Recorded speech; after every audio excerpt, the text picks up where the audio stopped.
7번째 말씀을 전하시기 때문에 목이 많이 안 좋으신데, 그럼에도 불구하고 하나님께서 힘과 능력을 주셔서 우리에게 능력 있는 말씀을 전파하게 해달라고 박수로 맞이하겠습니다.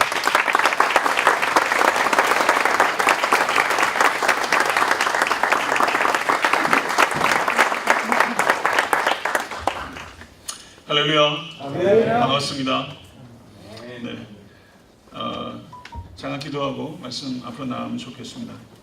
네, 존귀하신 주님, 거룩하신 하나님을 잠잠히 바라보는 시간 될 수 있기를 원합니다. 아멘. 하늘 문을 열어주시사 진리의 빛을 비춰주시고 성령으로 충만하며 하나님을 새롭게 경험하는 귀한 은혜의 시간 될 수 있도록 인도하여 주시옵소서. 아멘. 부족한 종 온전한 말씀의 통로로 명확하고 담대하게 복음을 나눌 수 있도록 인도하여 주시옵소서. 아멘. 예수 그리스도 이름으로 간절히 기도드렸사옵나이다. 아멘.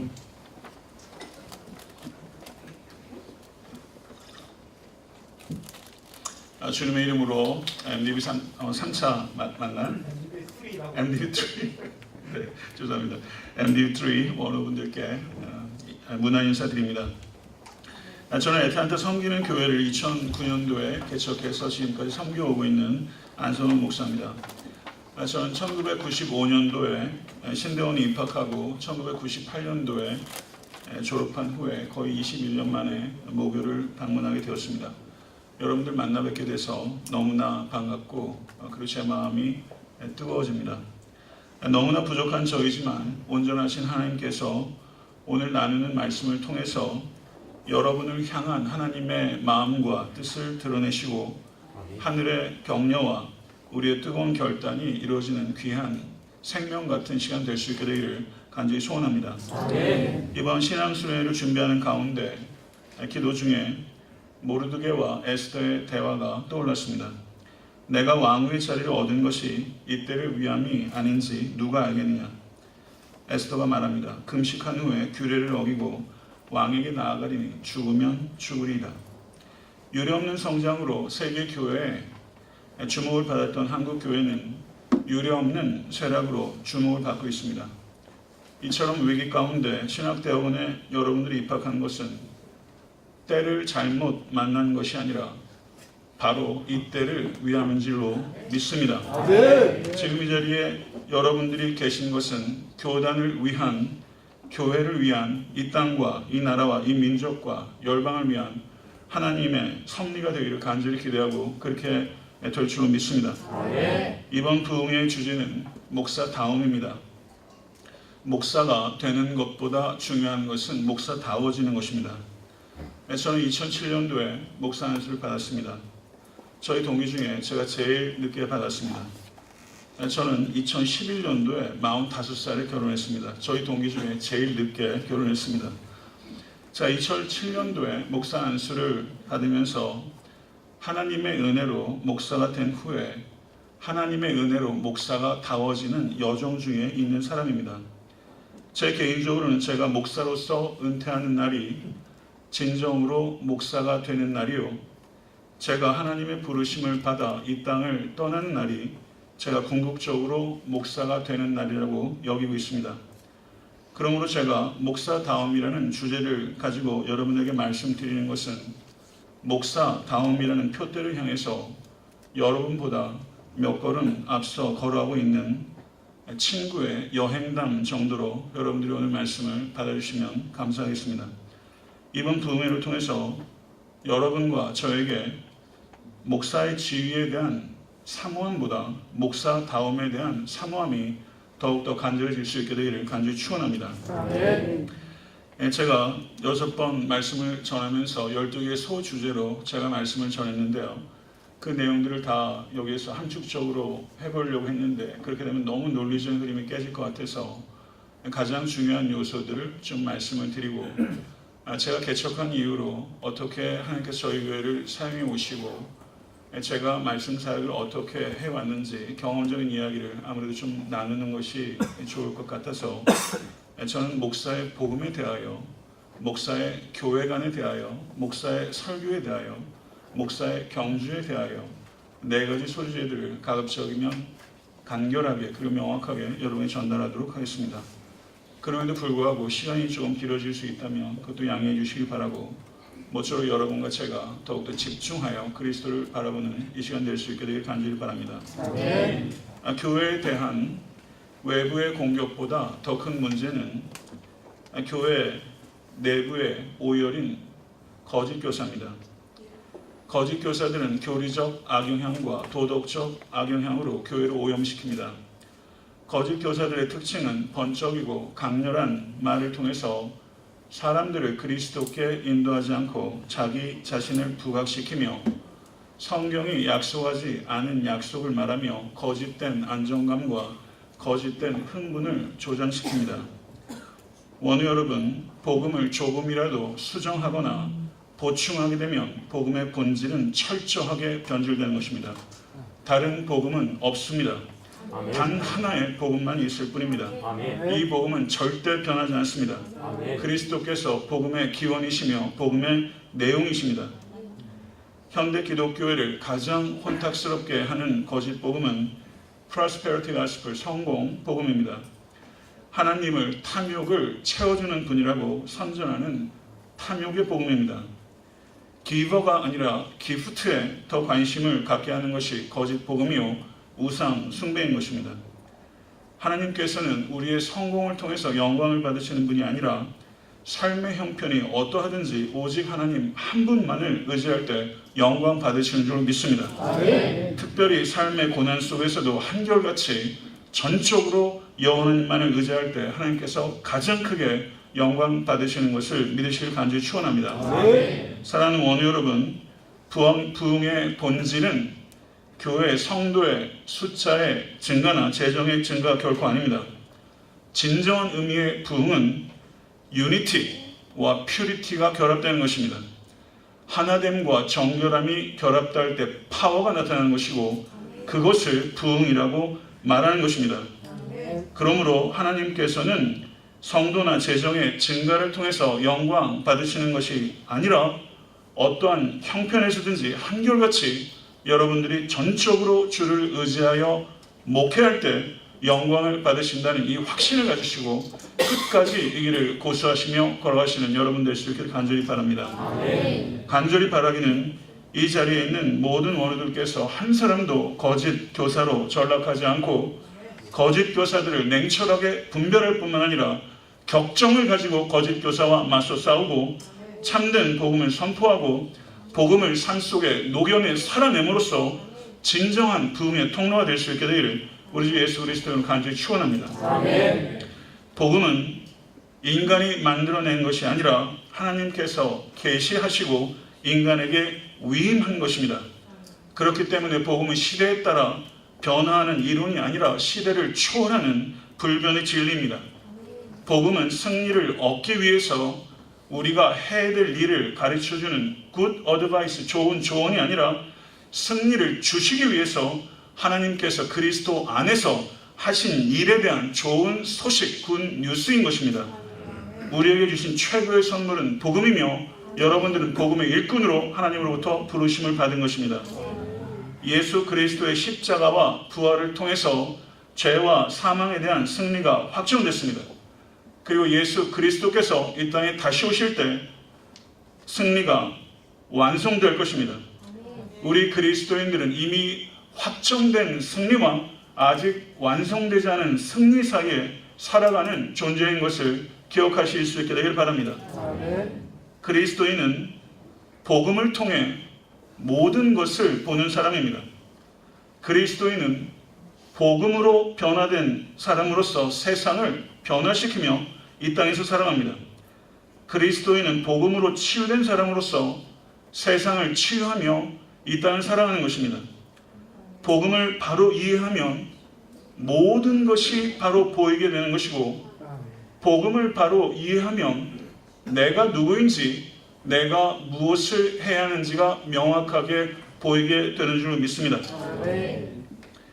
아담의 죄로 고통당하게 된 인류를 포함한 모든 창조 세계에 마지막 아담이신 예수의 초림으로 새 창조가 시작되었고 우리 주 예수 그리스도의 재림으로 새 창조가 완성되게 될 것입니다.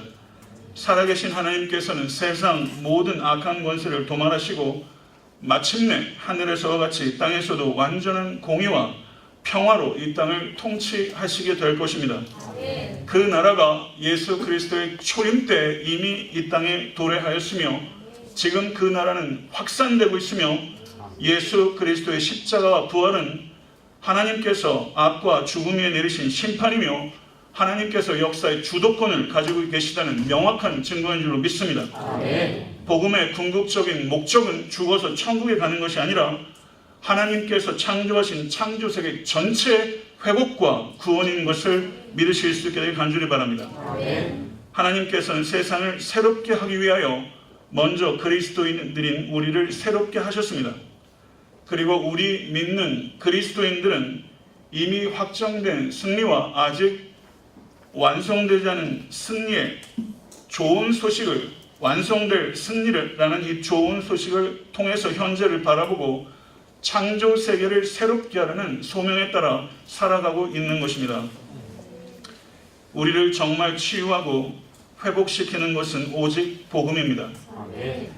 복음을 통해 그리스도인이 되지만 복음을 통해 그리스도인답게 살아가는 것입니다.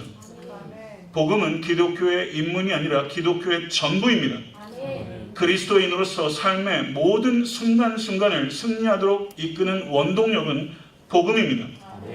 복음을 들고 하나님께서 가라시는 곳이라면 그곳이 어디든지 나아가는 담대하고 겸손한 복음의 일꾼이 되실 수 있게 되기를 간절히 축원합니다. 이제 목사의 교회관에 대해서 말씀을 나누겠습니다. 에베소서는 바울 서신의 여왕이라고 일컬어지는 서신입니다. 이 바울 서신의 에베소서의 특징 가운데 하나는 교회론에 대한 것입니다.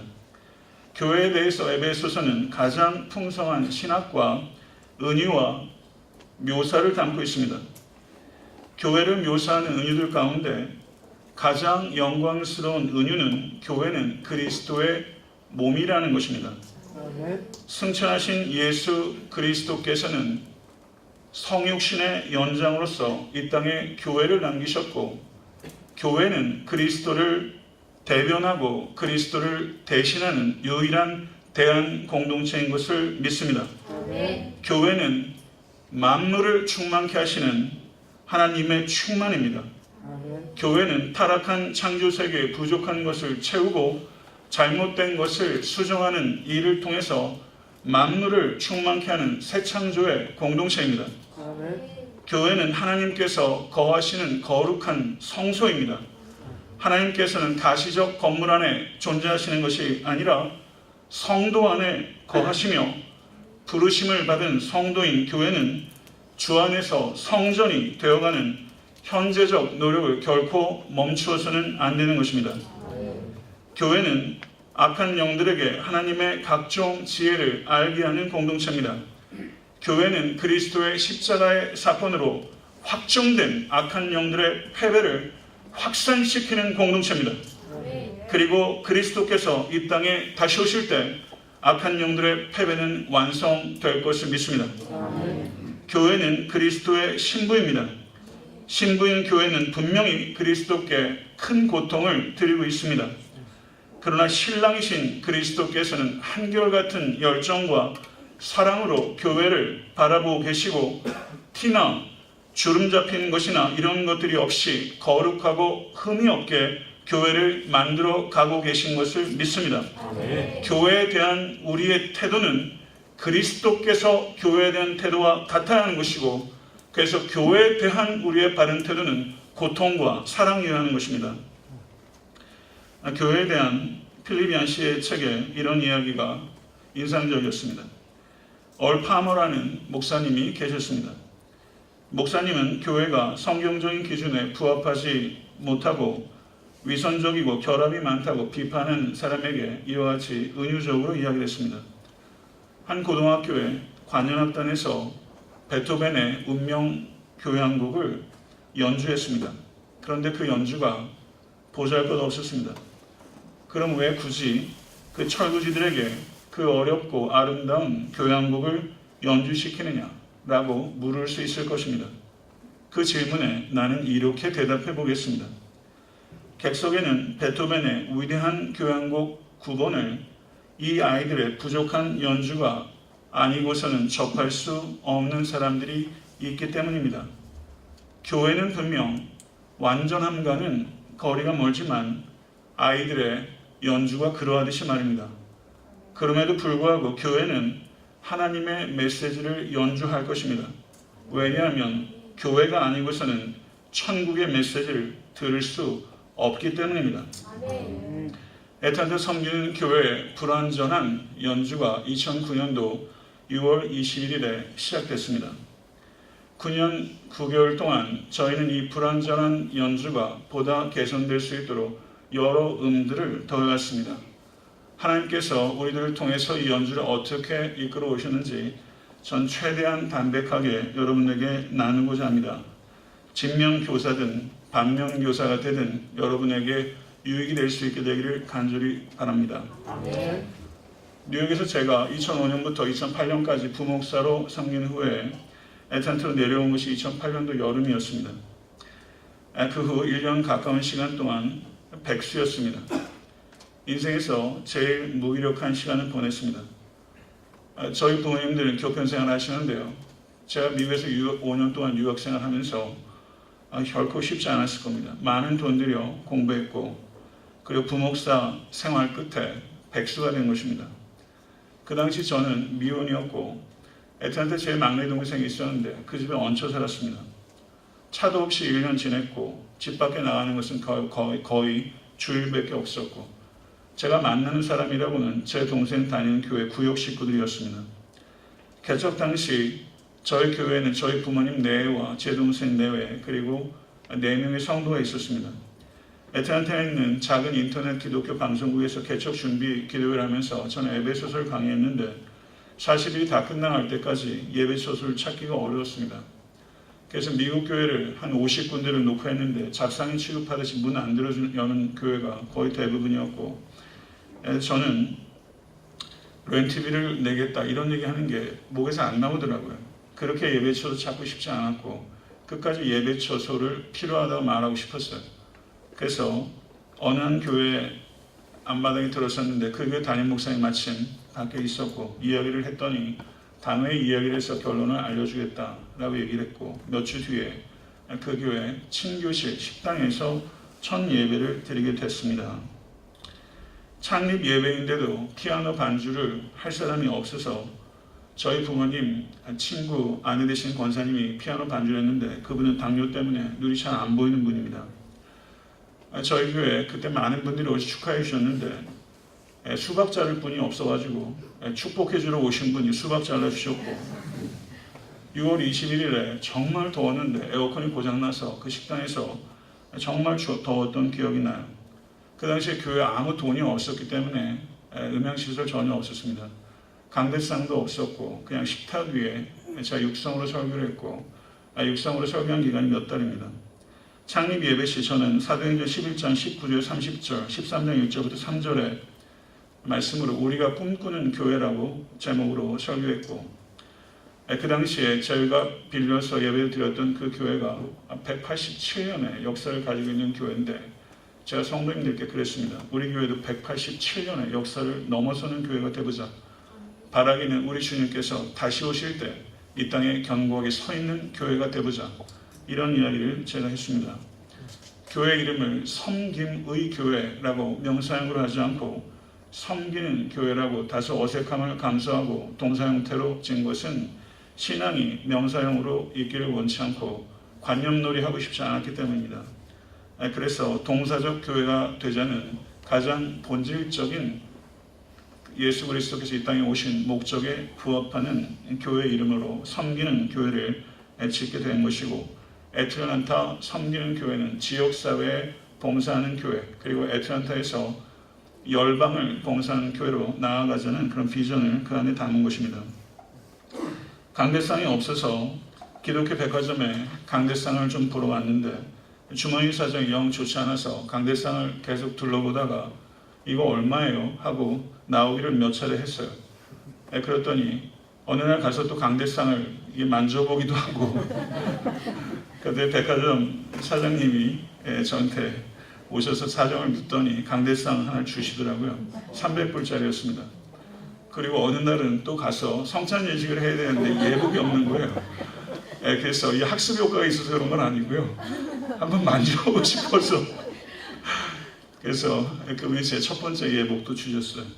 그래서 그 강대상 가지고 계속 잘 사용했고 지금 유년부실에 있고요. 제 교회가 좀 안정되면서 그 백화점 사장님한테 찾아가서 얘기했습니다. 저처럼 강대상 둘러보는 사람이 있으면 연락 달라고 저희 교회가 다 지불해서 주겠다고 그렇게 얘기했어요. 4개월 뒤에 두 번째 예배 처소로 옮기게 됐습니다. 4개월 만에 거기에 나오면서 미국 교회 목사님이 너무 좋아하셨어요. 교회가 성장하는 것을. 그래서 한 주 내내 저희 교회 얘기를 설교했다고 그래요. 저희가 올해 10주년 되는데 그 목사님 청빙하려고 그래요. 와서 보시라고, 보람 좀 느끼시라고. 그리고 육성으로 한동안 설교하다가 첫 번째 음향시설을 샀는데 거금 600불짜리였습니다. 야외용으로 쓴 600불짜리 음향 장비를 샀는데 그걸 무려 4년 썼어요. 그거 교체할 만한 돈 교회에 있었습니다. 그런데 저희가 사용하기에 부족하지 않았습니다. 그래서 좋은 장비는 아니었지만 제 귀가 그렇게 막기도 아닙니다. 그렇지만 목사의 삶도 교회도 조금 불편하게 지내는 것이 좋지 않을까. 돈이 있어도 조금 천천히 하는 게 좋지 않을까 이런 생각이 들었습니다. 두 번째 건물은 싸게 렌트를 얻어갔는데 건물 지역에 아무것도 요청할 수 없는 건물이었어요. 건물에는 냉난방에 심각한 문제가 있었습니다. 나름대로 많이 고쳤는데 여름에는 에어컨을 틀어도 30도가 넘고 겨울에는 한 성도가 저한테 그러시더니 정말 얘기를 조심스럽게 끊으시더라고요. 목사님 도저히 추워서 이 교회 다닐 수가 없다고. 그래서 그분이 떠나셨어요. 근데 서운하다기보다는 나라도 떠났겠다. 많이 버티셨네. 이런 생각이 들고 가끔 화장실이 역류돼서 온통 오므리 교회를 덮을 때도 여러 차례 있었어요. 새벽 예배 때마다 거기에 기차가 지나가서 기차 경적 소리가 항상 새벽 예배 때 들렸는데 제가 성도들한테 그랬어요. 나중에 이 기차 소리를 그리워하게 될 거라고. 지금 많이 그리워하고 있습니다. 새벽 예배 설교는 항상 그래서 기차 소리가 나요. 저기 홈페이지도 새벽 예배 소리 들어보시면 기차 소리 듣게 될 거예요. 교회가 2월에 창립되고 8개월 만에 6월 달에 창립되고 저희가 그 다음에 2월에 제가 지방에 처음 참석하게 됐는데 처음 가는데 빈손으로 안 가고 상해비를 드리고 싶더라고요. 그래서 반년 정도 지났지만 780불 상해비를 가서 드렸어요.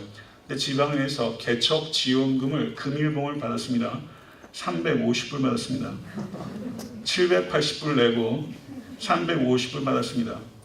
그리고 한 번 더 받을 수 있는데 지방의 임원한테 연락이 왔어요. 저희 교회보다 어려운 교회들이 많대요. 그곳에 보내도 되겠냐? 그러시라고 했어요. 350불 지원받았습니다.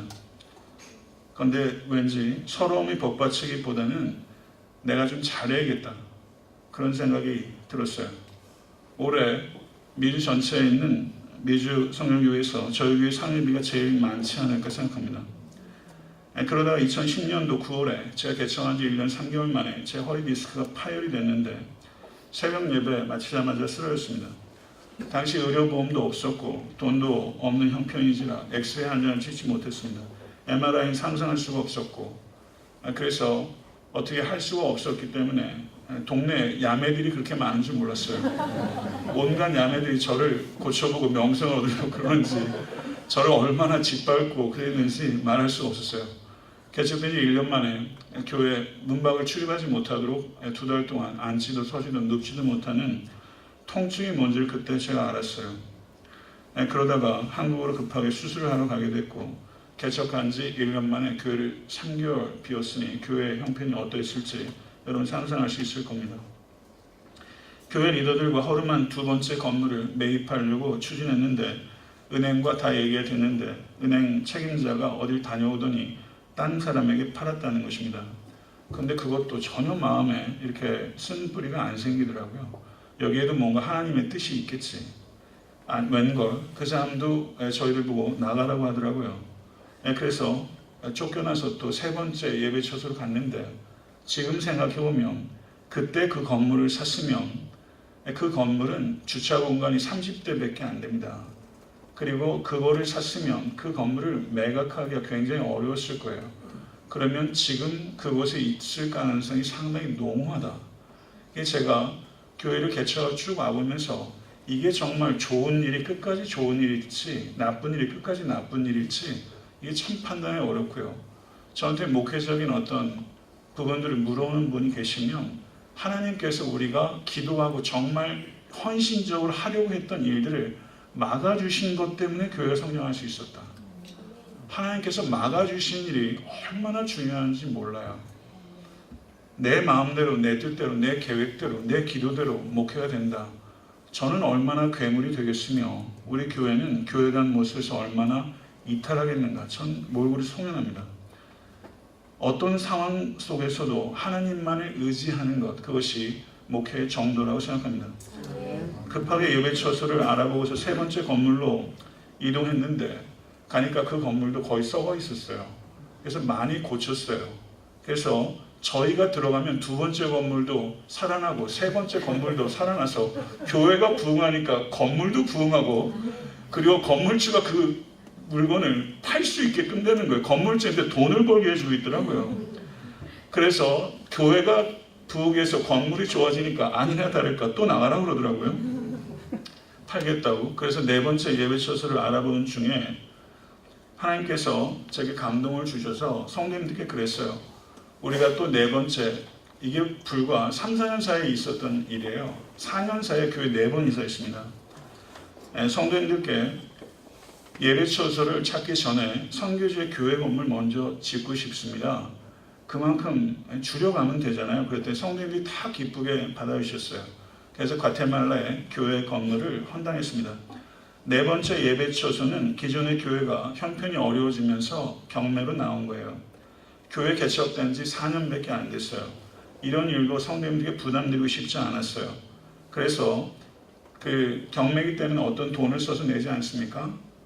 돈을 써서 냈는데 이건 되는 금액이 아니에요. 그래서 은행에서 저희 보고 돈을 좀 높이라고 그러더라고요. 왜냐면 저희가 시리어스하니까. 그런데 꼼짝 안 했어요. 그래서 저희 리더들하고 저의 판단은 돈으로 살 것 같으면 하지 말자. 하나님께서 하셨다고 밖에는 할 수 없는 적정 수준, 애매한 액수를 쓰자. 그래서 애매한 액수를 썼어요. 그랬더니 딴 사람이 사더라고요. 딴 사람이 사서 어느 날 갑자기 안 보이던 사람이 와 있길래 누군가 그랬더니 그 건물을 산 사람이에요. 그러더니 저희를 보고 새 들어오래요. 그래서 신학교가 샀어요. 그래서 저희는 새 안 들어갑니다. 저희는 지금 이동하려고 준비하는 중이었고 새는 저희 옵션 아니었고 공동구매합시다 그랬어요. 그런데 그쪽에서 고민을 하더라고요. 근데 학생이 적은 거예요. 건물은 크고. 그래서 고민 끝에 울며 거저며 그리고 공동구매가 됐어요. 그래서 지금 건물이 4동인데 2개의 동을 저희가 소유하게 돼서 전체 61%를 저희가 갖고 그 사람들이 39%, 교회 주차장은 280대입니다. 본당 예배당 한 450석 정도가 들어가고요. 그래서 그 건물을 하나님께서 우리가 직접 샀으면 아마 빚잔치 해야 될 겁니다.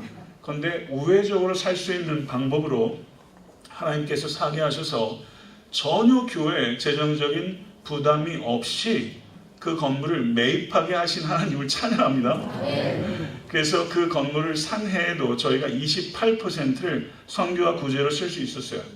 애틀랜타에 저희 교회보다 규모가 큰 오랜 역사를 가지고 있는 교회들이 몇 개가 있어요. 저희 교회도 작은 교회는 아닙니다만 교회 밖으로 흘러보내는 구제와 선교의 비용들은 저희 교회 가장 큰 교회 가운데 하나로 저는 생각합니다. 새로운 예배 처소에서 2013년도 가을에 그쪽으로 갔고 교회에게 폭발적인 성장을 주셨어요.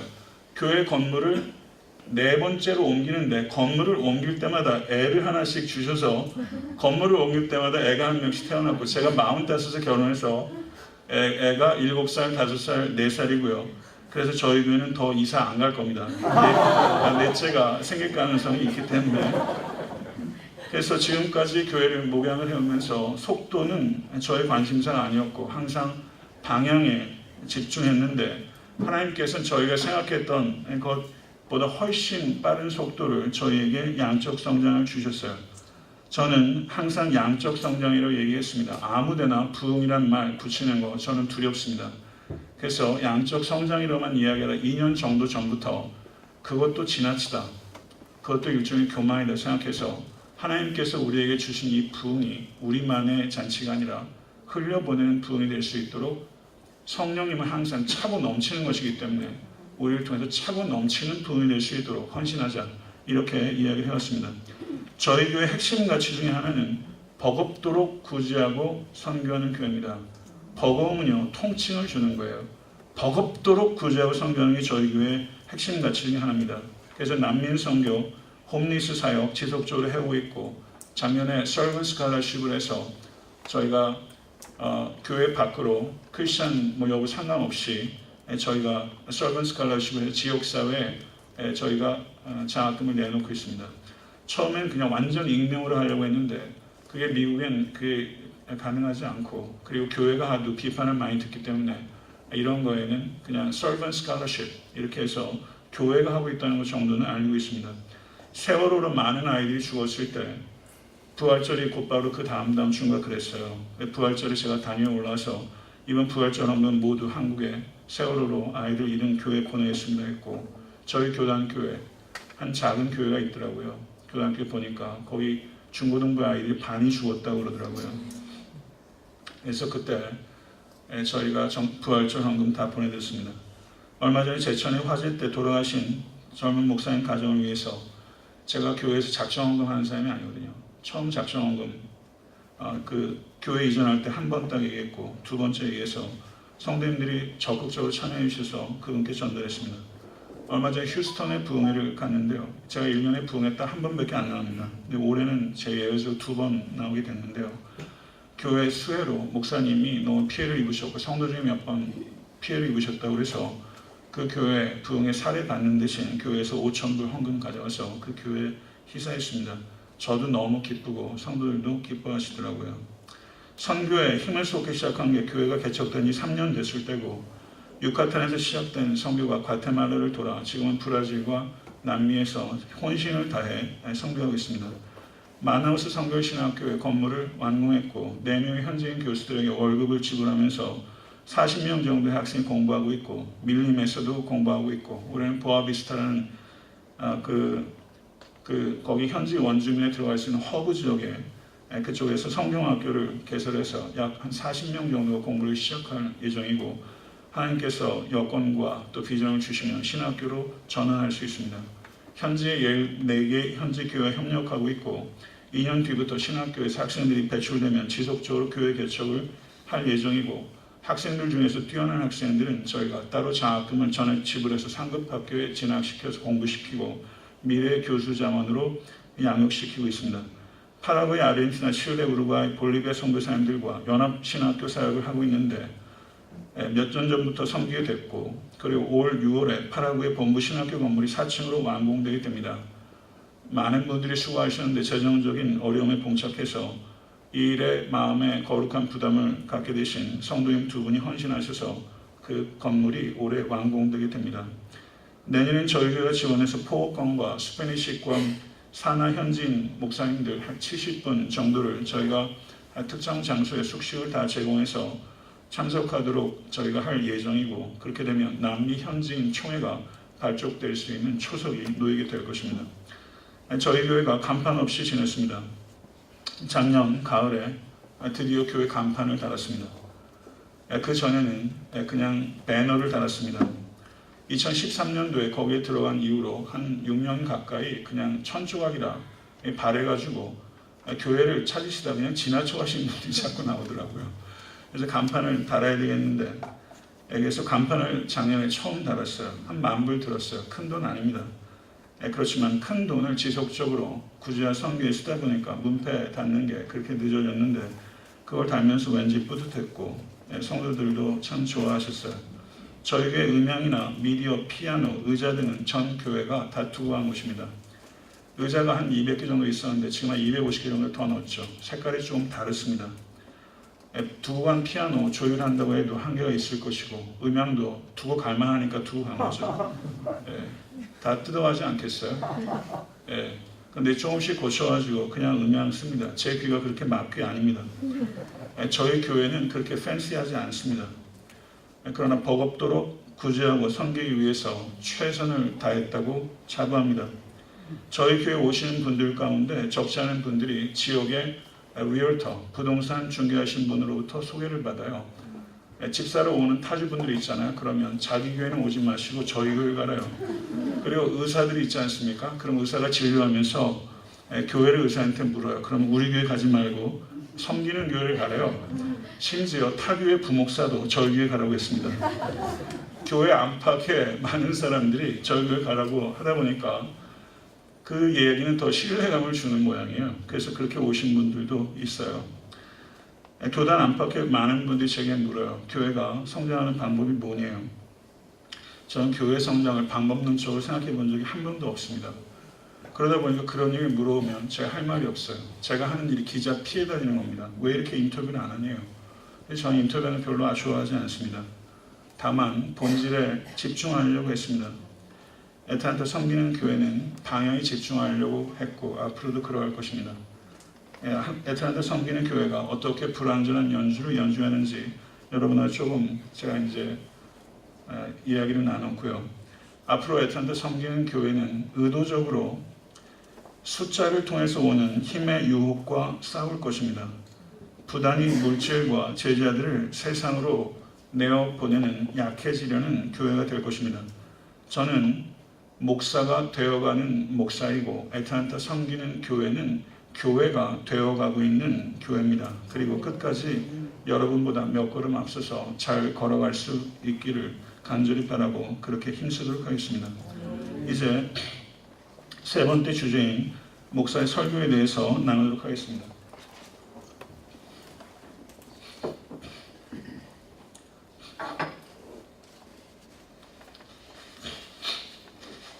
제가 처음으로 공부를 마치고 부목사로 섬기기 시작한 게 뉴욕에 있는 저희 교단 교회인데요.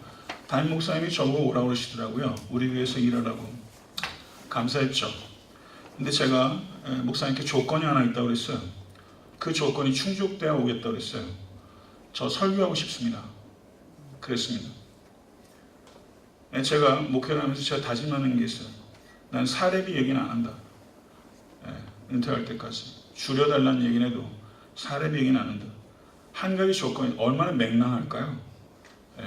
칼자루는 그분이 주고 있는데 내가 조건이 있다고 설교는 하고 싶다고 그래가지고 조건을 들어오셨어요. 그래서 주일날 예배가 하나 더 생겼어요. 오전 7시입니다. 사람이 도저히 원래 올 수 있는 시간에 예배를 만들어 주셨어요. 오전 7시 예배를 했는데 그래서 3년 동안 거기서 설교했어요.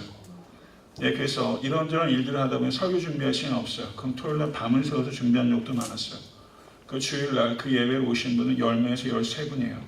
그분들은 평소에 돈 많고 여유 있는 사람, 평소에 쉬는 사람이 아니에요. 다 육체를 노하는 사람들이에요. 그분들이 지켜주시더라고요. 제가 그분들에게 준 게 아니에요. 그분이 저희를 준 거예요. 저는 그때 제가 10명, 13명의 회중을 놓고 설교하면서 목사다워졌다고 생각합니다. 현대 세계는 설교에 대해서 매우 비우호적입니다. 설교가 비효율적이라고 생각합니다. 이 시대는 말이 아니라 이미지로 전환된 시대고 책은 영상의 그 자리를 빼앗겼습니다. 그래서 설교는 유행이 지난 소통 형식이라고 방식이라고 생각하는 사람들이 많아요. 설교라는 낡은 방식으로 교회가 부흥하는 것이 아니라고 생각하는 목회자들이 생각보다 많습니다. 그래서 말씀을 연구하는 일에 전심을 다하지 않고 다른 방법들을 찾기 위해서 불나방처럼 돌아다닙니다. 그러나 성경과 교회 역사 전체는 교회의 최우선적인 사역은 말씀 사역임을 분명하게 언급하고 있습니다. 기독교는 메시지입니다. 진정한 부흥은 참된 설교가 선포될 때 따라오는 것입니다. 설교가 쇠퇴하면 교회가 쇠퇴하고 시대는 타락합니다. 교회의 영원한 우선순위는 하나님의 말씀을 전하는 것입니다. 참된 말씀에 없이 있는 교회 성장은 결코 거룩한 부흥이라고 말할 수 없는 것입니다. 만약에 목사가 사도적 가르침을 따르지 않는다면 그 목사는 비판받아야 합니다. 그러나 만약에 목사가 사도적 가르침에 충실하다면 성도는 청종해야 합니다.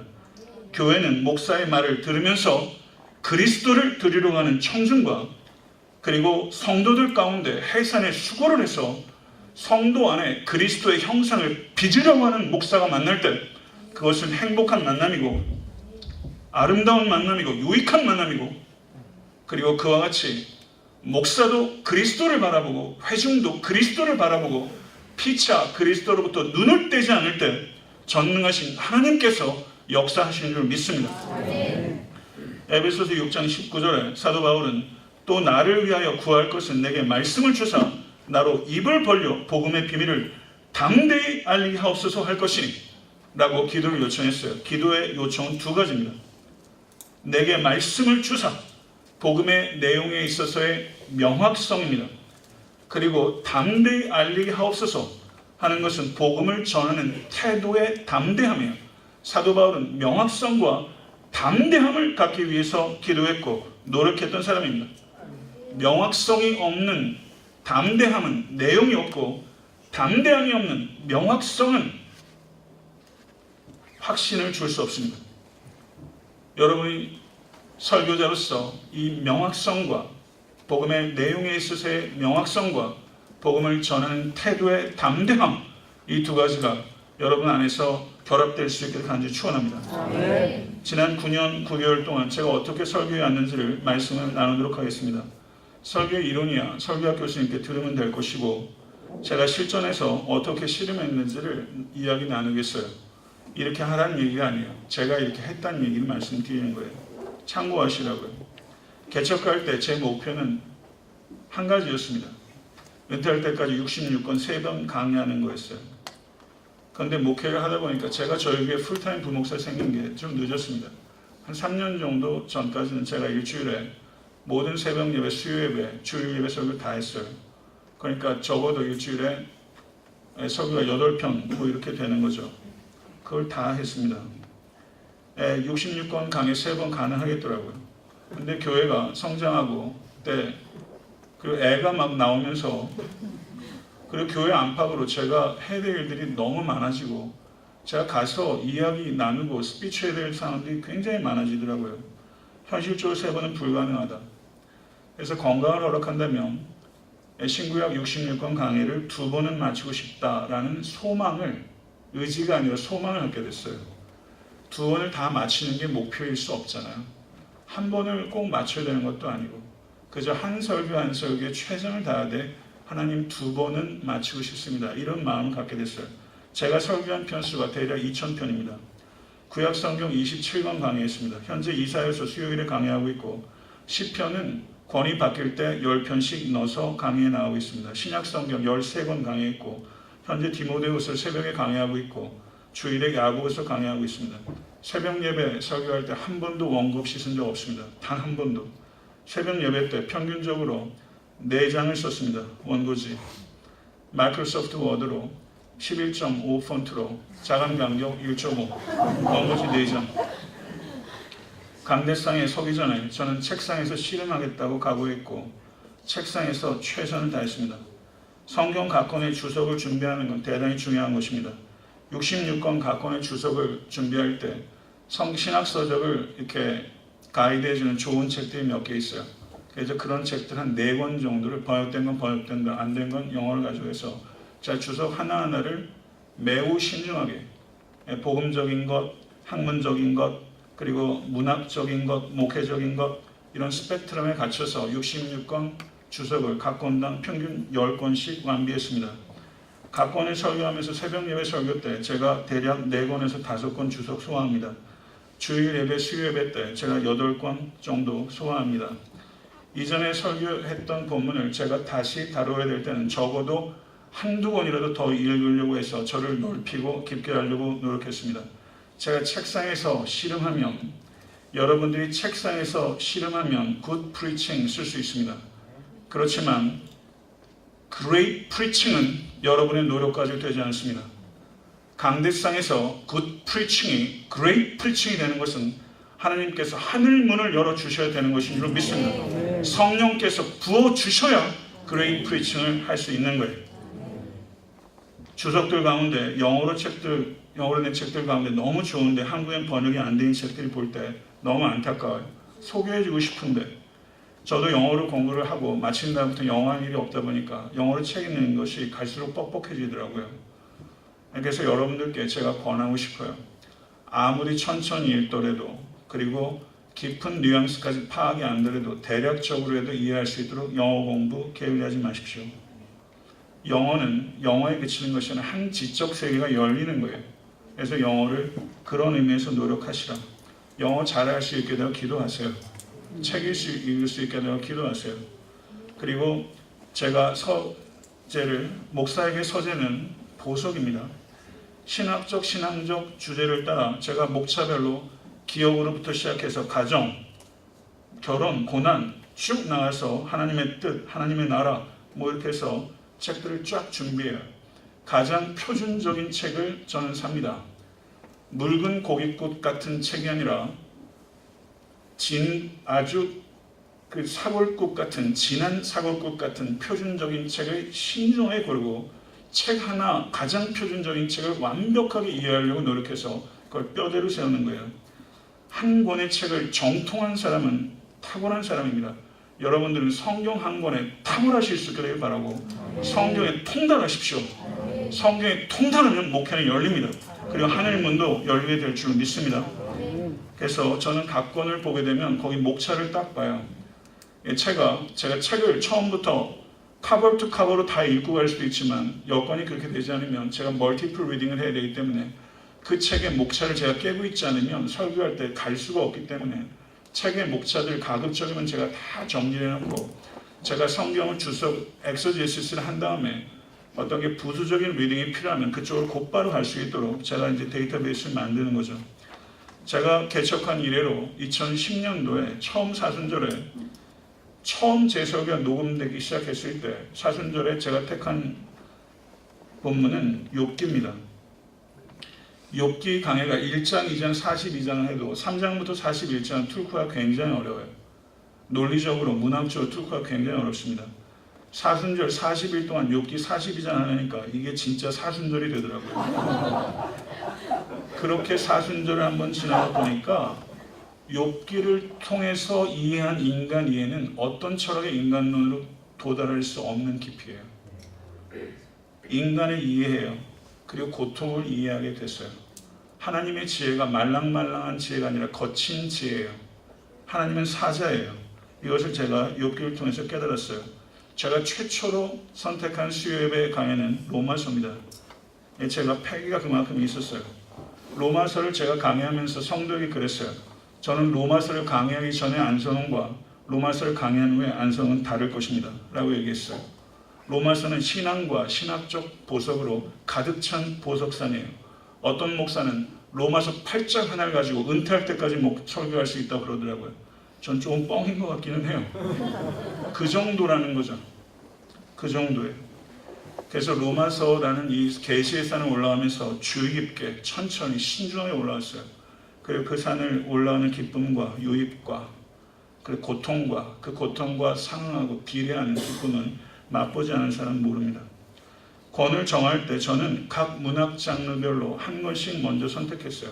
복음서에서는 마가복음을 표준적으로 선택했습니다. 그러면 마태와 누가는 열리는 거고 그 다음에 선택했을 때는 요한복음으로 갔습니다. 사도행전을 먼저 강의하고 서신서를 끼워 넣습니다. 구약에서는 구약의 역사서를 다 강의했습니다. 그 다음에 그 역사적 문맥에 따라 소선지서를 다 끼워 넣습니다. 소선지서 11권 강의했고 지금 말라기 하나 남았습니다. 그리고 대예언서 지금 이사야서 강의하고 있고요. 그리고 제가 매년 교회에서 한 번, 선교지사 한 번 성경 각 권을 강의합니다. 충실하게 엑스제시스 했기 때문에 이걸 강의 안으로 돌리는 것은 사실 어렵지 않아요. 책으로 옮기는 것도 사실 어려운 작업 아닙니다. 그런데 설교라는 것은 서서 프로클러메이션 한다면 티칭하는 것은 이거는 익스플러네이션의 성격이 있어요. 똑같은 내용을 프로클러메이션하는 선포적 성격과 설명하는 형식으로 다뤄보는 것은 목회자에게 굉장히 다른 거예요. 굉장히 균형 있게 성장할 수 있습니다. 설교를 할 때 저는 1, 2, 3 잘 하지 않아요. 왜냐하면 성경의 논리 자체가 그렇게 하나, 둘, 셋처럼 병렬적이지 않기 때문이에요. 제 설교의 논리는 성경 원리를 그대로 가져오려고 노력하고 가급적이면 시는 시답게, 산문은 산문답게 문학적 장르를 그 묘미를 가미하려고 노력했습니다. 그리고 예화를 사용하는 것을 지극히 절제했는데요. 예화가 들어오면서 본문의 논리가 깨지는 경우가 너무 많기 때문에, 그리고 예화만 남는 경우가 너무 많기 때문에 제 개인적 예화는 굉장히 신중하게 한다. 그리고 예화를 주로 인트로에 많은 빼는 경우들이 많아서 이 회중들의 어텐션을 잡고, 그리고 본문으로 들어갈 때 논문의 논리에 크게 지장이 없는 곳에 예화를 적절하게 배치하고, 그리고 평소의 독서들을 통해서 좋은 예화들을 잘 갖추는 거죠. 평소의 저변을 계속 갖추는 거예요. 엉뚱한 우스갯소리 중간에 딱 들어가 버리면 이게 이도저도 아닌 거죠. 그거는 스스로 자해행위입니다. 설교 제목을 정하기 위해 저는 매우 신중하게 생각하고, 주보가 나간 후에도 설교 제목을 변경할 때가 많습니다. 사람들이 설교를 복귀해야 되는데요. 복귀할 때 유행가도 생각해보면 분명 입에서 맴도는데 떠오르진 않아요. 그런데 단어 하나만 딱 들어가면 쭉 나오는 거죠. 그 단어를 찾는 거예요. 그래서 그 단어나 아니면 핵심적인 구나 핵심적인 센텐스를 정해서 일종의 지도를 만들어 놓는 거죠. 거기에 딱 클릭되면 설교가 풀어질 수 있도록. 그래서 설교 제목을 굉장히 신중하게 고릅니다. 그리고 설교는 본문을 향해서 질문을 던지고 그 질문에 대해서 스스로 대답해가는 과정이에요. 질문이, 퀘스천이 굉장히 중요한 거예요. 질문이 때로는 서술보다 훨씬 탁월하게 무게를 가지고 있습니다. 질문의 깊이가 여러분의 깊이예요. 그럼 질문의 질, 본문을 대해서 질문의 질이 중요한데, 이 질문의 질은 저는 조직신학적 사고, 철학적 사고가 필요하다고 생각합니다. 그래서 비빌컬 디알로지와 시스테마틱 디알로지가 겸비돼야 되는데, 이건 조직신학적 책을 꾸준히 읽고 철학적 사유를 생각의 폭을 넓히지 않으면, 질문 자체가 천박하면 그것에 대한 대답은 얕을 수밖에 없어요. 그래서 조직신학 책들, 중요한 책들은 다 제 손길을 기다리고 있어요. 그럼 제가 시간 날 때마다 한 챕터씩 계속 읽어나가면서 계속 쟁이는 거죠. 사랑하는 원유 여러분, 설교자는 말씀을 만들어내는 사람이 아니라 말씀을 전하는 사람입니다. 새로운 계시는 없습니다. 새로운 계시를 만들어내는 사람이 아니라 완성된 계시를 전하는 사람이에요. 본문이 이야기하지 않는 것은 이야기하지 않아야 합니다. 본문이 전달하지 않는 감동을 만들어내서는 안 됩니다. 성도들이 저에게 감동하는 것이 아니라 그리스도로부터 감동해야 합니다. 성도들이 저의 제자가 되는 것이 아니라 그리스도의 제자가 되어야 하는 것입니다. 저는 설교자의 최고의 기술은 자기를 가리는 기술이라고 생각해요.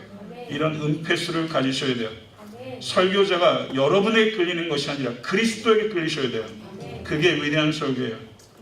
성경 말씀 자체에 경탄하고, 그리고 성경을 통해서 하나님을 더 사랑하고, 스스로 능동적인 성경 읽기로 가고, 그리고 그 성경 읽기가 성경 살기로 갈 수 있도록 회중들을 끊임없이 격려하고 자극하는 것, 이것은 설교자에게 주어진 영광스러운 책무예요. 저는 회중이 듣기 원하는 것이 아니라 회중이 들어야 하는 것을 집중했습니다. 가령 예수님께서 여기 앉아 계시다면, 사도 바울이 여기 앉아 계시다면 어떻게 이 이야기를 들을 것인가? 이건 두려운 거예요.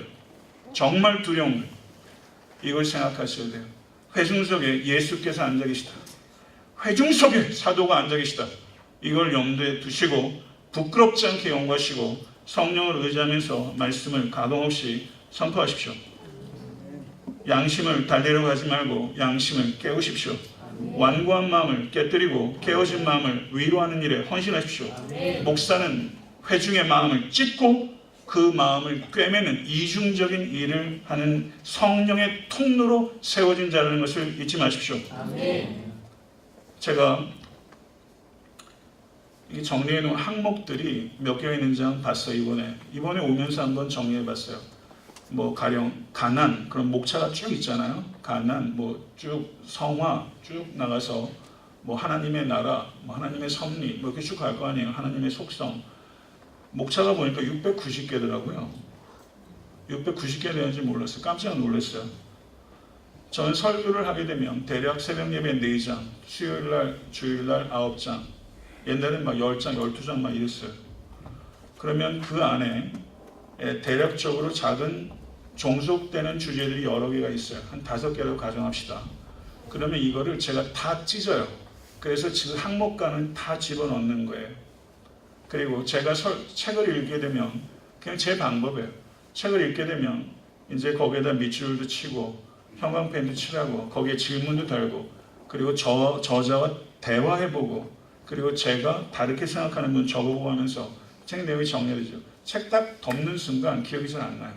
그럼 다시 한번 제가 하이라이트한 걸 보면서 제가 타이핑을 합니다. 그럼 대략 요약되는 게 한 10페이지 정도 나와요. 좋은 책 같은 경우에는 더 나오겠죠. 그러면 그런 내용들 또 찢습니다. 그래서 각 항목에 다 집어넣고 그러면 그 중에서 정말 이게 명언 같은 센텐스가 있어요. 퀘어테이션 할 수 있는 말들. 제 설교 중에서도 어떻게 이런 말을 내가 썼지? 스스로 놀래며 명언에 넣어요. 제 말을 명언에. 제가 생각해도 너무 잘 맞는 거예요. 책에서 퀘어테이션한 거 다 명언에 이렇게 집어넣는 거죠. 말을 최대한 함축적으로, 최대한 아름답게, 최대한 철학적으로 표현한다. 여러분 설교하면서 결국 언어 가지고 하는 사람이에요. 여러분 우리의 언어는 그리스도의 언어처럼 완전하지 않습니다. 그렇지만 우리는 탁월함을 추구해야 돼요. 여러분의 언어는 철학적이고 문학적이고 미적이어야 되고 그렇죠. 그리고 신학적이어야 합니다. 이런 우리는 언어를 뱉는 사람이 아니라 말을 빚는 사람이고 지성과 영성과 감성을 가지고 말을 빚는 거예요. 말이 곧 여러분입니다. 이것을 깊이 생각하셔야 돼요. 그래서 거기에다 다 집어넣어요. 설교를 할 때 제가 이제 설교의 주제들을 이제 생각하잖아요. 그러면 기도에 대해서 설교를 한다. 거룩에 대해서 설교한다. 물질에 대해서 설교한다. 이런 것들이 매년 한 번 내지 2번 정도 들어가죠. 그러면 저는 기도에 대한 설교를 할 때 올해는 예를 들면 주기도문을 한다. 내년은 사도 바울의 에베소서 1장의 기도를 한다. 내년은 히스기야를 한다. 내년은 모세를 한다. 이렇게 머릿속에 목차를 쫙 가지고 가는 거예요. 책의 목차를 책을 쓴다고 생각하고 그 흐름들을 매년 하나 두 개씩 채워넣는 거죠. 성도님들은 제가 그런 플랜을 가지고 설교를 했던 걸 잘 모르세요. 이신칭의 복음에 대해 설교한다면 갈라디아서 2장 16절, 로마서 3장 20절, 23절 그것을 설교한다든가 야고보서에 선택한다든가 어떤 주제들을 계속 다른 본문들을 가면서 저를 계속 확장시키고 이 모든 개별 신학적 주제에 대해서 성서신학적으로 조직신학적으로 계속 준비해 나가는 거죠. 일종의 목차를 가지고 준비하는 거예요. 그러면 그게 10년, 15년, 20년 쌓게 되면 곧바로 전환되면 강의 아니고 곧바로 손을 좀 보면 책이에요. 그러면서 그때그때마다 주석들 더 읽고 더 읽고 참고서적들 더 읽고 더 읽고 하면서 그게 내면화되면서 완전히 육화돼서 내게 되는 거죠. 그렇게 저는 설교를 구상하고 가고 있습니다. 66개 강의를 마치게 되는 날이 약 저는 3년 정도 봐요. 저는 요한계시록 22장을 마치게 될 날을 손꼽아 기다려요. 얼마나 기쁠까? 두 번째 사이클이 시작될 때는 나는 얼마나 달라져 있을까? 그리고 그 유익을 성도들에게 너무 주고 싶은 거예요. 그럼 두 번째 사이클에서는 어떻게 하냐? 새벽 예배 때 제가 욥기를 했잖아요. 욥기를 수요 예배로 끌어올리는 거예요. 20분 프레임에서 40분 프레임으로 바꾸는 거죠. 그리고 요한복음을 수요일에 했거든요. 새벽 예배를 올리게 되면 거꾸로 가는 거죠. 똑같은 본문을 훨씬 함축적으로 설교하는 것도 저한테 유익이 굉장히 큰 거예요. 그래서 이렇게 프레임 자체를 바꿔서 제가 두 번째 두 번째 사이클에 제가 그렇게 설교를 해서 성경 66권 강의를 2번만 할 수 있다면 얼마나 좋을까? 저는 이런 꿈을 꿉니다. 제가 은퇴할 때까지 여태까지 한 20편 정도 했고요. 한 3,000편 정도 더 할 수 있으면 5,000편의 설교를 하게 될 거예요. 징합니다. 그런데 5,000편의 설교예요. 회중이 저하고 5년, 10년, 15년 같이 있는데 그 회중의 귀를 뚫고 들어가기가 쉽겠어요. 어떨 땐 제 설교를 듣는데 제가 징그러워요. 제 목소리 듣는 게. 그런데 이걸 프레시하게 들을 수 있겠어요. 성경에서 없는 얘기를 새로운 이야기를 하려고 하는 건 위험한 것입니다. 목회자는 그게 목표가 아니에요. 새로운 이야기를 하는 게 아니에요. 문맥에 맞게 이야기를 하면 그게 새롭게 들리는 거예요. 문맥에 맞게 여러분 성경의 컨텍스트를 벗어난 텍스트는 없어요. 이걸 충실하게 연구하고 얘기해 보십시오. 그럼 성도들이 듣습니다. 성도들의 마음이 열려요. 저는 5,000편 정도의 설교를 하게 되리라고 상상해 보지만 그건 하나님께 달리신 거고, 그렇지만 저에게 진짜 중요한 설교는 한 편이에요. 제 삶으로 쓰는 설교 한 편이에요. 강대상은 설교자가 거룩한 설교를, 복음을 설교하는 곳이자 거룩한 삶을 나타내는 곳이에요. 이곳에서 저는 설교를 할 뿐만 아니라 설교가 되어져 가고 있는 것입니다. 저는 개척한 이래로 정주의 소망이 있습니다.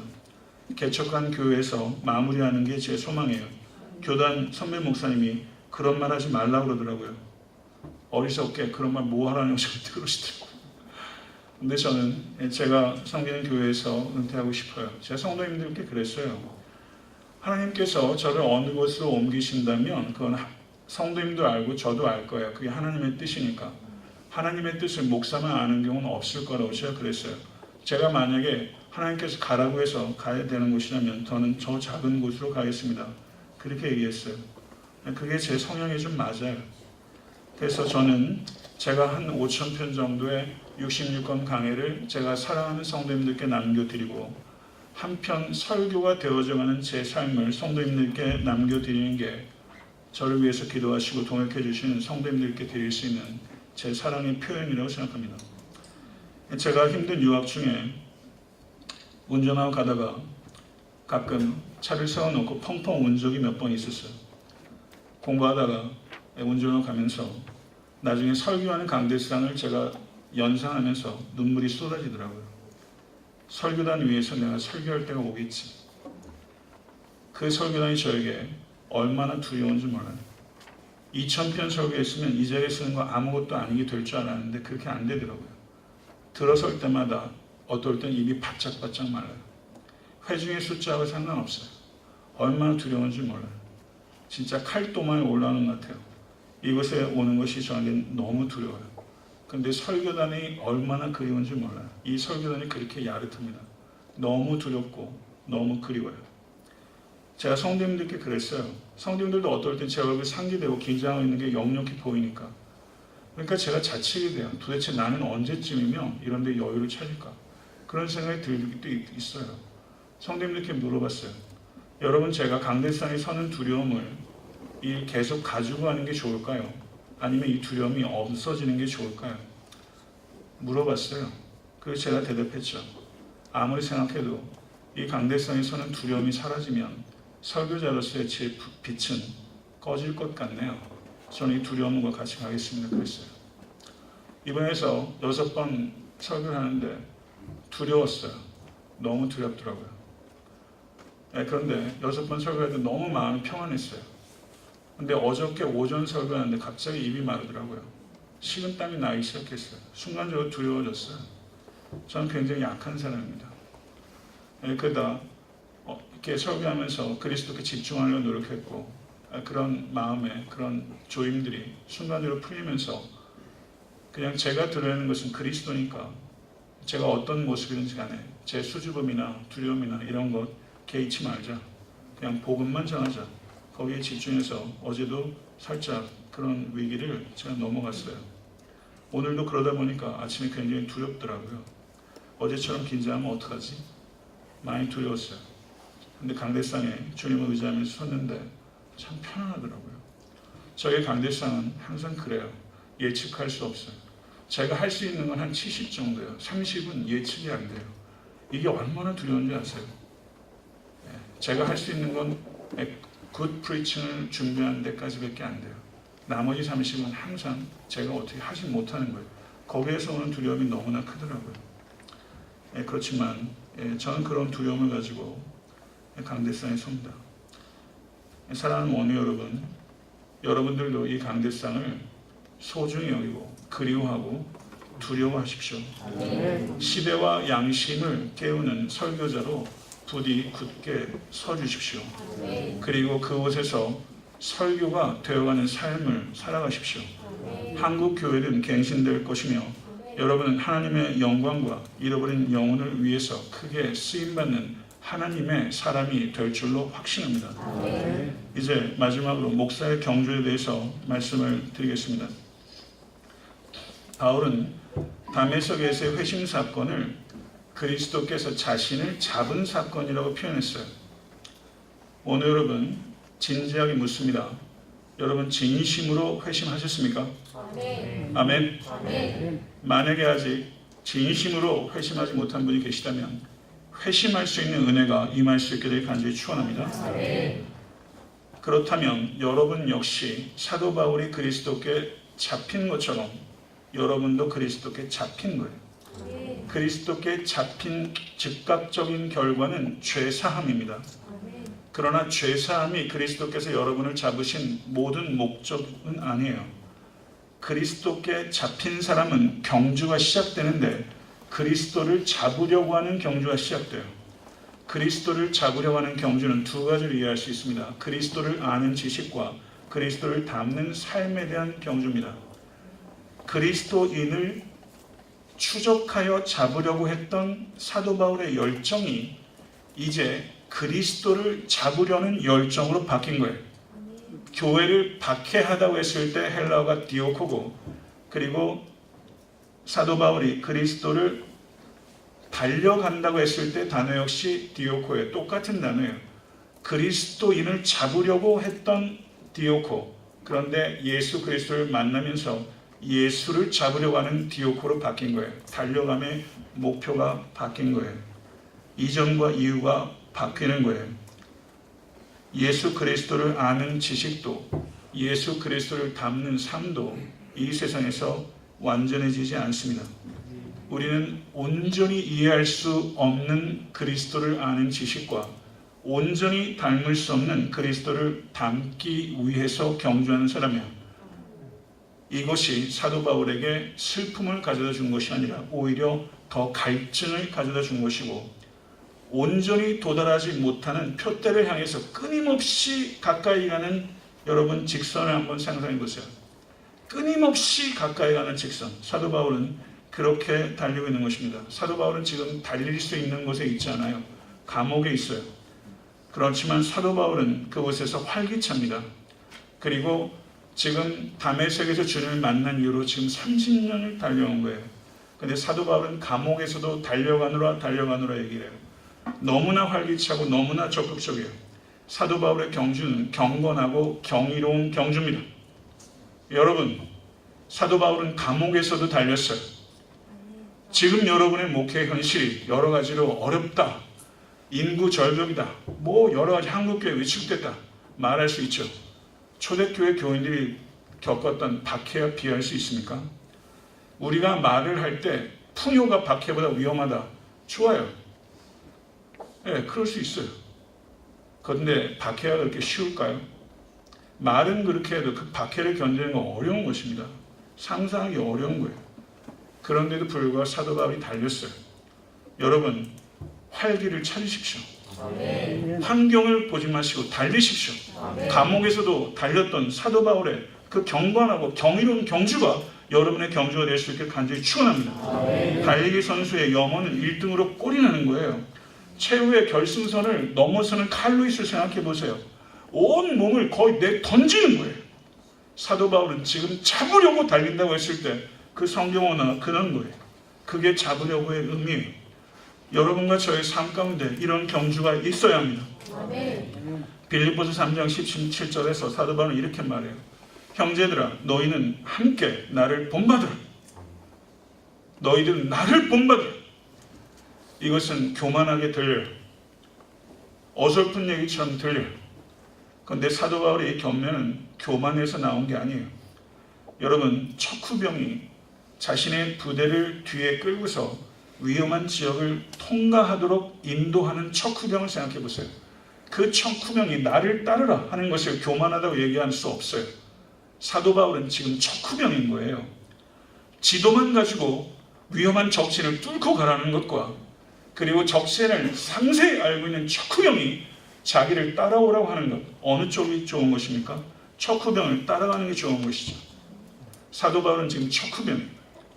신앙생활에 있어서 우리들은 올바른 가르침을 들어야 합니다. 여러분을 통해서 올바른 가르침이 선포될 수 있게 간절히 축원합니다. 그렇지만 그것으로 충분하지 않아요. 여러분들이 올바른 가르침대로 살아가는 삶의 모범이 되어야 하는 것입니다. 하나님께서 목회자인 여러분에게 원하시는 것은 여러분의 완벽이 아니라 여러분의 진보예요. 여러분의 진보를 성도에게 보여줘야 돼요. 제가 저희 교회 성도에게 그래요. 신년 첫 번째 주일 예배 때 1년 동안 여러분에게 나의 진보를 나타내도록 최선을 다해서 경주하겠습니다. 진보를 여러분들이 나타내줘야 돼요. 목회를 하다 보면 공격당하는 일들이 많습니다. 뼈아픈 일들이 참 많아요. 인간에 대해서 이해를 많이 하게 돼요. 그리고 제 죄를 발견하게 돼요. 죄를 발견하는 게 최고의 발견입니다. 죄를 찾아야 돼요. 그리고 여러분들을 공격하는 이들을 힘으로 제압하려는 유혹을 견디세요. 여러분들이 힘이 있어요. 힘이 없을 때는 뭐 얘기할 게 없죠. 힘이 있어요. 그러면 여러분들을 공격하는 사람을 반발하고 되치고 싶은 힘으로 제압하는 유혹이 있어요. 그 유혹을 견디세요. 그리고 성경은 힘을 사용하지 말고 본이 되라고 가르치십니다. 목회자는 군림하는 우두머리가 아니라 본이 되는 모델이 되어야 하는 줄 믿습니다. 신앙생활에 있어서 올바른 가르침을 들어야 합니다. 그뿐만 아니라 올바른 가르침이 완전히 삶 속에 녹아들어간 삶의 모범이 필요한 것입니다. 여러분의 삶 가운데 복음의 진리가 완전히 녹아들어가서 복음의 아름다움과 복음의 가치와 능력이 여러분의 삶을 통해서 보이는 복음의 전시장이 되는 여러분의 삶이 될 수 있게 간절히 축원합니다. 목사는 완벽한 본이 아닙니다. 목회하면서 회중들 가운데 여러분보다 더 온전한 본이 있을 수 있다는 것을 받아들이셔야 돼요. 겸손을 잃어버리면 정말 정 안 갑니다. 겸손해야 돼요. 여러분보다 지적으로 인격적으로 신앙적으로 훌륭한 성도들이 여러분을 위해서 기도하고 목회자를 품고 있다는 것 아셔야 돼요. 여러분 목사 안수 받았다고 목에 힘주는 거 유치한 거예요. 여러분보다 탁월한 사람이 회중 가운데 있어요. 목사가 된다는 것 경주의 끝이 아니라 경주의 시작입니다. 모든 그리스도인들이 그리스도의 장성한 분량까지 경주하지만 목사 안수를 받는 그 순간 여러분의 경주는 공개적인 경주로 전환되는 거예요. 그때부터 그리스도의 장성한 분량까지 자라려고 하는 여러분의 경주는 더욱더 신중하고 긴박하고 공개적인 경주가 되는 것을 기억하십시오. 여러분 중생한 그리스도인들이 이런 질문을 한다고 가정해 보세요. 그리스도인으로 어떻게 살아야 합니까?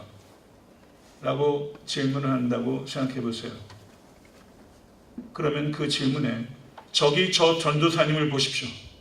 저기 저 목사님을 보십시오. 여러분이 삶을 그렇게 이끌어 가실 수 있게 간절히 축원합니다. 말씀을 맺겠습니다. 이런 말이 있습니다. 평생 부를 노래가 있는 사람, 생명 걸고 흔들 수 있는 깃발이 있는 사람, 목숨 걸고 달려갈 표대가 있는 사람은 행복하다. 아멘. 아멘. 아멘. 여러분에게 목숨 걸고 달려갈 표대가 있습니까? 아멘. 그러면 행복하시죠? 아멘. 우리 정말 행복한 거예요. 여러분들은 섭리적 하나님의 섭리에 따라 바로 이때를 위하여 여기에 있는 줄 믿습니다. 아멘. 주님의 뜻이라면 아무도 가려고 하지 않는 곳, 아무도 하려고 하지 않는 일, 아무도 만나려고 하지 않는 사람, 찬양만 그렇게 하지 마시고요. 정말 그렇게 하실 수 있기를 간절히 축원하고 여러분의 경주가 그렇게 될 때 여러분은 이 땅의 소망이 될 것입니다. 아멘. 목사가 되는 것보다 목사다워지는 것을 더욱더 사모하십시오. 아멘. 여러분이 목사가 되는 것은 죽는 날이에요. 그때 목사인 게 판명될 거예요. 하나님께서는 그리스도를 닮은 목사다운 목사를 통해서 교회를 세우시고 이 땅을 치유하시는 것이 하나님의 계획이에요. 아무도 두려워할 필요 없습니다. 마음을 강하게 하고 담대히 하여 복음에 철저하게 헌신한 복음의 일꾼이 되십시오. 아멘. 기도의 골방에서 깊이 들어가십시오. 아멘. 사도 바울의 기도는 헬스면에서 찰랑거리는 송사리의 기도가 아닌 바다 깊이 들어가서 충혈된 눈으로 돌아오는 기도의 잠수자, 기도의 고래입니다. 여러분 공부방에 들어가십시오. 기도의 골방에 들어가십시오. 아멘. 충혈된 눈으로 성도와 교회를, 나라와 민족과 하나님의 나라를 위해서 기도하는 기도의 잠수자가 되십시오. 아멘. 유니티와 퓨리티를 결합하고 참되고 능력 있는 천국과 같은 가정과 교회를 부디 세워가십시오. 아멘. 부디 성경에 통달하십시오. 아멘. 성경 벌레가 되십시오.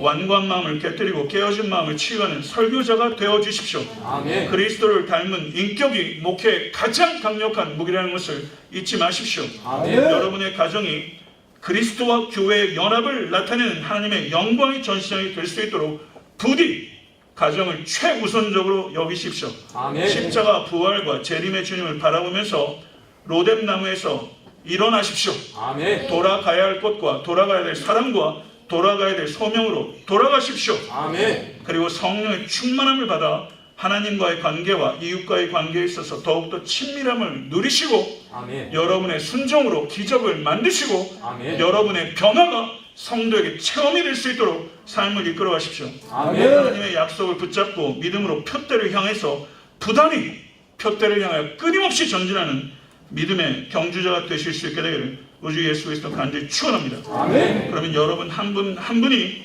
교단과 교회와 이 땅과 나라 민족과 열방을 위한 하나님의 섭리가 될 것을 확신합니다. 아멘. 이 믿음을 가지고 일어서실 수 있는 여러분과 제가 될 수 있게 되기를 우리 주 예수 그리스도는 간절히 축원합니다. 아멘. 기도하겠습니다. 존귀하신 아버지 하나님, 찬송받으시기에 합당하신 하나님 아버지, 모든 신령한 복이 예수 안에 있으며 아멘. 그 복을 성령을 통해서 성부 하나님께서 우리에게 주시는 줄로 믿습니다. 아멘. 우리를 만세전에 택정하시고 아멘. 현재적으로 우리에게 죄사함을 주시며 아멘. 미래 만물이 예수 그리스도 안에서 통일될 것입니다. 아멘. 우리에게 부르심의 소망을 주시고 기업의 영광의 풍성함을 주시는 주님, 아멘. 지극히 크신 능력으로 우리를 한 사람도 이탈함이 없이 그 모든 것들을 누리게 하실 줄로 믿습니다. 아멘. 복음 안에서 우리는 두려움도 없고 부끄러운 것도 없습니다. 우리는 예수 안에서 모든 것을 할 수 있습니다. 아멘. 예수가 하신 일들이 나의 정체성입니다. 그것만이 우리의 전부입니다. 아멘. 이 일을 위해서 헌신하는 모든 원효될 수 있도록 도와주시고 시대를 한탄하지 않도록 도와주시며 아멘. 로뎀나무 안에서 일어설 수 있도록 하나님 도와주시고 아멘. 하나님의 복음에 위임받은 자로서 영광스러운 하나님의 나라를 위해서 헌신할 수 있도록 도와주시고 아멘. 주와 복음을 위해서 당하는 고난 속에서 단맛을 느끼는 목회자가 될 수 있도록 주여 역사하여 주시옵소서. 아멘.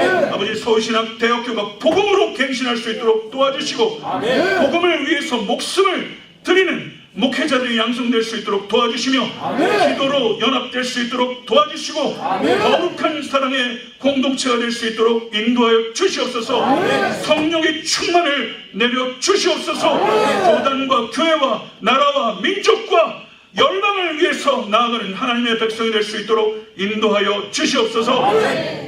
모든 것을 하나님께서 행하실 줄을 믿사오며 예수 그리스도 이름으로 간절히 기도드렸사옵나이다.